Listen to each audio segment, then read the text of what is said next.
दादा सातारा गॅझेटेबद्दल चर्चा आहे. 15 दिवसात याबाबतची अंमलबजावणी केली जाईल. मात्र निवडणुकांमुळे याला विलंब झाला. आता किती दिवसामध्ये याबाबतची अंमलबजावणी होईल? मी पाठीमागच्या आठवड्यात ज्यावेळेस राज्य मंत्रिमंडळाची बैठक झाली त्याच वेळेस उपसमितीला बोललो होतो की तुम्ही गॅझेटियरचा विषय लांबविणार असलात तर मला आंदोलन करावं लागलं.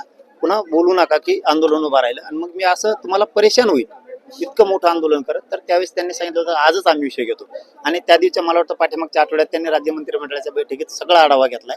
त्याचा अहवाल बनवणं सुरू आहे आणि नाही तरी पण त्याच्या पुढचं सांगतो की मी बैठकाला लगेच सुरुवात करतो. आता थोड्याच दिवसात म्हणजे पुढच्या महिन्यात शक्यतो सोलापूर जिल्ह्याची ताकदीनं मोठी बैठक लागणार आहे.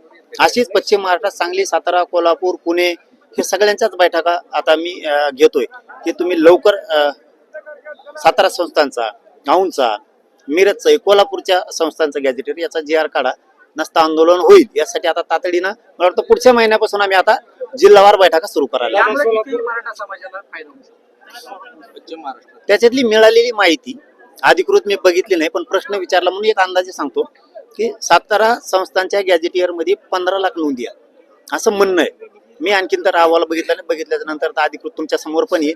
15 लाख जर त्याच्यात नोंदी असतील तर 42 लाखापेक्षा जास्त पश्चिम महाराष्ट्राला मराठा आरक्षणाचा तुम्ही आता म्हणालात की तुमच्या पण गट रचला जातोय, सुपाऱ्या दिल्या जातात. एका बाजूला अजितदादा पवारांचं विमान अपघातामध्ये दुःखद निधन झालं आणि त्यांच्या मृत्यूविषयी त्यांचे पुतणे रोहित पवार शंका उपस्थित करतायत. त्यांनी एक चांगलं प्रेझेंटेशन दिलं की कसं हा घातपात घडवला जाऊ शकतो. कुठंतरी हा धोका आहे समाजाला. काय असतं बरं का,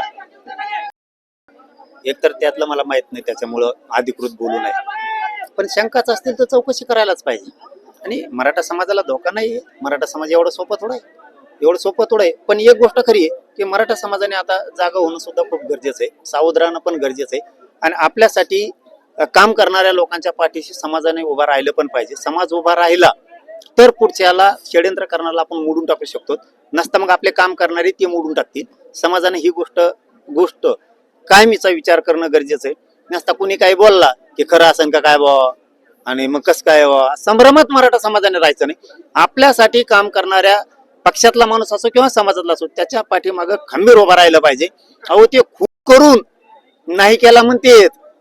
मराठा समाजाने कधी डोकं लावणार आहेत का नाहीत? आपल्या याच्यात कुणी सोशल मीडियाला बोललं की लगेच आपण संभ्रमात जातो. काय असं बा, अरे काय याचं काय नाही, त्यांचा शिका जरा. खूप करून ते म्हणतात केला नाही. मग आपल्या लोकांविषयी जर कोणी सोशल मीडियात बोलायला गेलं ना तर मराठा समाजाने ताकदीने एका बाजूला बळ दिलं पाहिजे, तर आपण लढाई जिंकू शकू.